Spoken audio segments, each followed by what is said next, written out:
તો જય જવાન જય કિસાન। હેલો ખેડૂત મિત્રો, આપ જોઈ રહ્યા છો કૃષિને લગતા મહત્વના સમાચાર। અને ખેડૂત મિત્રો, આજે અંતે તલના ભાવ અને ટેન્ડરની માહિતી વિશેની વાત કરીએ ત્યારે તો ખેડૂત મિત્રો, વાત કરીએ તો કે ઉનાળુ તલ કાપણી અને બજારમાં વેચાણનો હાલ પીક પીરિયડ છે। આજે 15 દિવસ પહેલાં ગુજરાતના તમામ સેન્ટરો મળીને કુલ 2000 બોરીની આવક હતી। એ આવકો વધીને હાલ 15000 બોરીએ પહોંચી ગઈ છે। ત્યારે તો પણ છેલ્લા 15 દિવસમાં બજાર પ્રતિમણ સપાટી 200 રૂપિયાની સુધરી ગઈ છે। ત્યારે ચાઇનાની થોડી ખરીદી સાથે અગાઉના કોરિયાના ટેન્ડરના શિપમેન્ટોની લાગવાનો સમય હોવાથી એ ખરીદી પણ ચાલુ છે। ટૂંકમાં આવકોના વધારા સાથે ઘણા બધા પોઝિટિવ પરિબળોના કારણે તલની બજારમાં કરંટ છે। ત્યારે હાલ તાપમાન પણ 42 થી 45 ડિગ્રી જેવું જોવા મળી રહ્યું છે।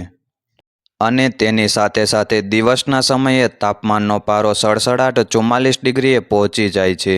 તો પણ ઉનાળુ તલ વવાયા છે, ત્યારે એની મોસમ તો કરવી જ પડે। તલ કાપણીનો છેલ્લો તબક્કો ચાલી રહ્યો છે। લેટ વાવેતર તલ વઢાઈને ખેતરમાં ઓગલીઓ થઈ રહી છે।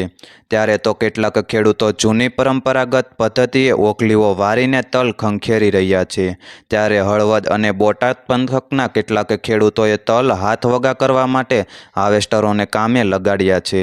એક પછી એક વિસ્તારમાં ખેડૂતો ઉનાળુ સફેદ તલ હાથવગા કરી અને ગુણીઓ ભરવા લાગ્યા છે। અને ત્યારે વીઘા વરાળે ઉતારા ઘટવાનું ચિત્ર ખેડૂતો જણાવી રહ્યા છે। આ વખતે ઉનાળુ સિઝને પ્રતિકૂળ હવામાન અને વહેલી ગરમી શરૂ થવાથી તલ વહેલા પાક પર આવી ગયા છે। આમ ગત વર્ષની તુલનાએ ઉતારા ઘટવાનું ચોક્કસ માઠી અસર થઈ છે।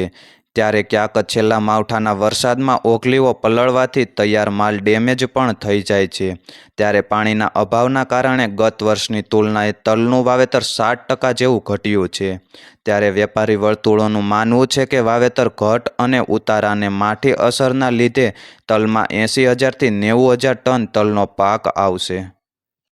અને ત્યારે બજાર સરેરાશ 2500 રૂપિયાથી 2800 રૂપિયાની સપાટીએ છે।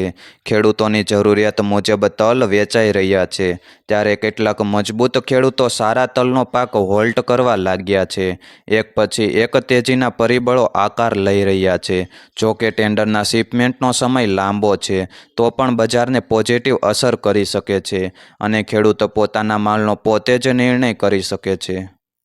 આ તમામ માહિતીના અંત સાથે માહિતી સારી લાગી હોય તો અન્ય ખેડૂત મિત્રોને પણ શેર કરજો।